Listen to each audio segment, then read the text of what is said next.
से ना रुके हम, मर्जी से चले हम, बादल सा गरजे हम, सावन सा बरसे हम, सूरज सा चमके हम, स्कूल चले हम। Good morning students, welcome in NSQF IT classes. आज हम सेशन नंबर 6 स्टार्ट कर रहे हैं।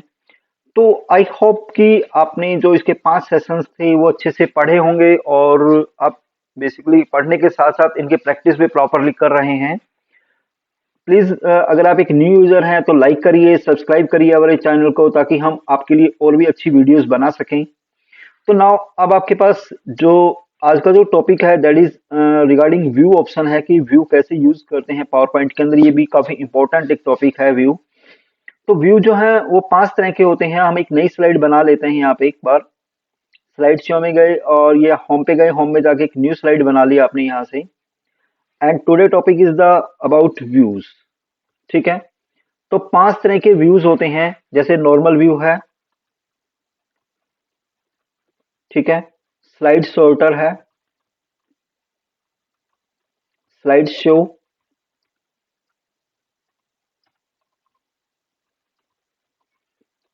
स्लाइड मास्टर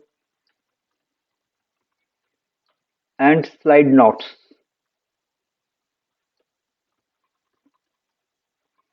ये अलग अलग 5 तरह के आपके पास क्या हो गई, व्यू हो गए। ठीक है, अब एक बार फिर से न्यू पे क्लिक करते हैं। नॉर्मल व्यू डिफॉल्ट व्यू होता है कि अगर हम कुछ भी यूज नहीं करेंगे तो that is the default view. कि आपको कौन सा व्यू मिलेगा, यहाँ पे नॉर्मल व्यू मिलेगा, जिसके 2 अलग अलग सेक्शंस हो गए, आउटलाइन हो गया और नॉर्मल व्यू हो गया। स्लाइड सॉर्टर में सारी जितनी भी स्लाइड आपके पास हैं वो एक सिंगल स्क्रीन पे नजर आती हैं। So all slides on a single screen. We can easily move slides and cut or copy slides. आसानी से स्लाइड्स को कहीं भी मूव कर सकते हैं, पोजीशनिंग चेंज कर सकते हैं और इजीली आप क्या कर सकते हैं, उनको कॉपी भी कर सकते हैं। तो ये सारा वर्किंग आप किस में यूज कर सकते हैं, स्लाइड सॉर्टर में। स्लाइड शो व्यू क्या करता है, that use for run one by one slides.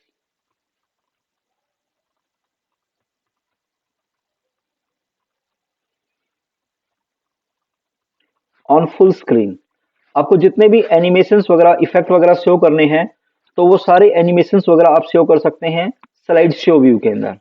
ठीक है, स्लाइड मास्टर का काम क्या होता है, इट कंट्रोल मल्टीपल स्लाइड्स। ये मल्टीपल स्लाइड्स को कंट्रोल करने का काम करता है कि अगर हम कोई भी changes, if you make any changes in formatting, मतलब चेंजिंग किस में कर रहे हैं, फॉर्मेटिंग में करना है, तो its effect automatically apply to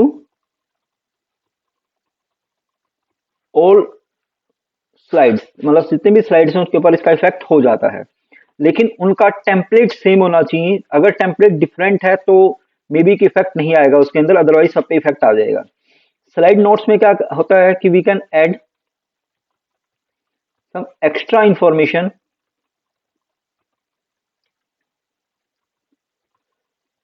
about a slide. मतलब एक स्लाइड से रिगार्डिंग कुछ भी एक्स्ट्रा इंफॉर्मेशन ऐड करनी है तो उसके लिए क्या यूज कर सकते हैं, स्लाइड नोट्स यूज कर सकते हैं आप। ठीक है, तो ये जो हमारा पॉइंट है ये आपके पास कौन सा ऑप्शन हो गया, व्यू ऑप्शन हो गई, जिसमें normal, slide sorter, slide show, slide master and slide notes का यूज कर सकते हैं। ठीक है, अब प्रैक्टिकली यूज करते हैं कि कैसे यूज करेंगे इनका अलग अलग से। तो व्यू सेक्शन में चले जाइए। नॉर्मल व्यू दिखाई दे रहा है आपको। स्लाइड सॉर्टर में आ गए तो ये देखिए आपके पास मल्टीपल स्लाइड्स एक ही स्क्रीन पे आ गई हैं। अब किसी भी स्लाइड को उठा के कहीं भी चेंज कर सकते हैं। जैसे मान लो अभी हमने एक स्लाइड ऐड की थी, मान लो व्यूज से रिगार्डिंग। ठीक है, तो व्यू में जो आपने स्लाइड ऐड की थी वहां से आप इसको चेंज कर सकते हैं। एक मिनट, व्यूज जैसे सेकंड नंबर पे ऐड हो गई, इसको उठा के आप कहीं भी रखना चाहें वहां पे इसको मूव कर सकते हैं। ठीक है, कॉपी करके पेस्ट करना चाहें, कॉपी करके पेस्ट कर सकते हैं। नेक्स्ट वन ऑप्शन आता है जैसे स्लाइड मास्टर।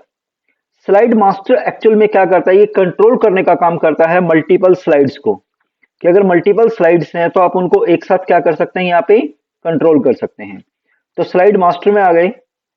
स्लाइड मास्टर में आने के बाद जो आपकी मेन स्लाइड है, यहाँ पे आ जाओ। जैसे जो फर्स्ट वन जो 1 नंबर लिखा हुआ है, ये एक मेन स्लाइड है, जो कॉमन स्लाइड है, जो लगभग सभी स्लाइड्स पे शो हो जाती है। तो ये कौन सी स्लाइड होगी? कॉमन स्लाइड है। ठीक है, तो इसमें फॉर्मेटिंग कैसे चेंज करनी है? आपको डेटा चेंज नहीं करना है, सिर्फ डेटा को सिलेक्ट करना है यहाँ से, जो भी आपका डेटा लिखा हुआ है। और यहाँ से अगर कलर चेंज करने हैं तो होम टैब में जाके जैसे आपने यहाँ से कलर चेंज कर दिए, सपोज करिए, जैसे मान लो इसका मैंने ये डाल दिया 4 कलर। पहली हेडिंग है, अगर फर्स्ट नंबर पे आती हैं तो उनका कलर डाल दीजिए, कैसा कलर चाहिए हमें, जैसे ग्रीन डाल दिया। सेकंड टैब पे, मोस्टली 2 ही टैब में आपने डेटा लिखे हुए हैं, तो 2 टैब के अकॉर्डिंगली ले लीजिए यहाँ से। अगर थर्ड पे बनाया हुआ तो थर्ड आ जाएगा इसके यहाँ।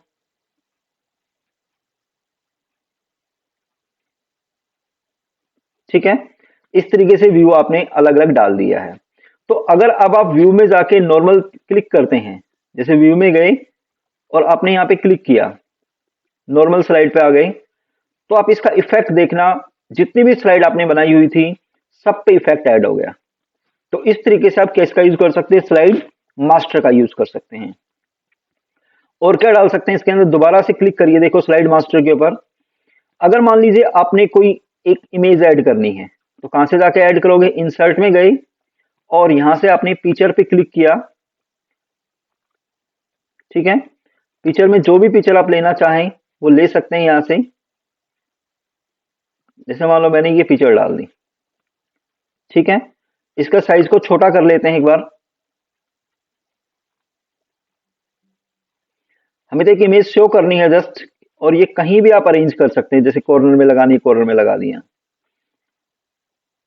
ठीक है, तो ये इमेज आपके कॉर्नर में आती रहेगी।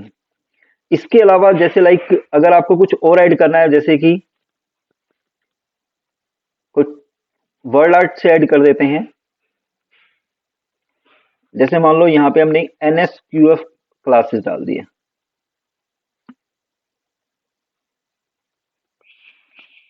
ठीक है, और ये आपने यहाँ पे ऐड कर दिया मान लो। ठीक है, तो अब देखोगे तो F5 कर दीजिए यहाँ से, तो हर स्लाइड के अंदर वो चीजें ऐड हो गई।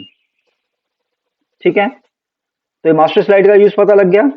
इसके अलावा अगर आप कोई भी चेंज करते हैं, जैसे मान लो एनिमेशन चेंज करना है आपको, तो यहाँ पे गए और कोई एनिमेशन लगाना है तो एनिमेशन लगा दिया आपने। मान लो एक एनिमेशन डाल दिया एंट्रेंस, एंट्रेंस में आपने फ्लाई इन डाल दिया। ठीक है, अगर ये चेंज करना है यहाँ से तो कहां से चेंज कर सकते हैं? इफेक्ट्स में जाकर के आप इसको चेंज कर सकते हैं कि कहां से इसकी पोजीशन चेंज करना है, तो पोजीशन चेंज कर लीजिए। तो एनिमेशन पेन में आ जाओ और यहां से एनिमेशन पे क्लिक करिए। फ्रॉम बॉटम की बजाय मतलब आपने टॉप के राइट हैंड साइड से डाल दिया इसको। ओके पे क्लिक कर दीजिए। ठीक है, F5 करिए। अब ये हर स्लाइड के, जब भी आपकी स्लाइड एग्जीक्यूट होगी, फर्स्ट वन NSQF आता रहेगा। स्पीड स्लो कर सकते हैं आप इसकी, ताकि वो स्लोली आपके पास से हो जाए। क्लियर हो गया? तो ये स्लाइड कौन सी स्लाइड कहलाएंगी? मास्टर स्लाइड कहलाएंगी। मास्टर स्लाइड का मतलब कि एक स्लाइड में चेंज करिए, उसका इफेक्ट ऑटोमेटिकली आपके पास सभी स्लाइड्स के ऊपर अप्लाई हो जाएगा। ठीक है, इसके अलावा स्लाइड नोट्स है। स्लाइड नोट्स का मीनिंग क्या होता है कि जैसे आप कोई भी नोट लिखना चाहते हैं, किसी से नोट पेज आ गया, तो पहले व्यू नॉर्मल में जाइए एंड देन स्लाइड नोट्स पे क्लिक करिए। तो स्लाइड नोट्स पे आप जैसे क्लिक करते हैं तो उस स्लाइड के बारे में कुछ एक्स्ट्रा इंफॉर्मेशन ऐड करना चाहते हैं, we can add extra information about a slide. ये जो आपने डाला है, ये चीजें आपको रन टाइम पे दिखाई नहीं देंगी, लेकिन डिजाइन टाइम पे आपको ये चीजें नजर आ जाएंगी। मतलब जब आप इसको डिजाइन कर रहे हैं तो आपको नजर आएगी, अदरवाइज रन करोगे तो आपको ये चीजें शो नहीं होंगी। तो ये जो स्लाइड आप बना रहे हैं, बेसिकली ये कौन से आपके पास हो गया कि व्यू ऑप्शन है, कि व्यूज में आप जाकर के यहाँ पे देख सकते हैं कि अलग अलग 5 तरह के व्यू आपने यूज किए हैं। Normal view, slide sorter, slide master. ठीक है, तो ये चीजें आपको प्रैक्टिकली यूज करके देखनी है व्यूज ऑप्शन के अंदर। तो that is our session number 6। तो स्टूडेंट्स, क्लासेस कैसी लग रही हैं इनको जरूर बताइए, और प्लीज इनकी प्रैक्टिस जरूर करते रहिए, क्योंकि जब तक आप प्रैक्टिस नहीं करोगे इन चीजों की, जब तक ये चीजें आपके लिए बेनिफिशियल नहीं रहेंगी। तो okay, that is our session number 6।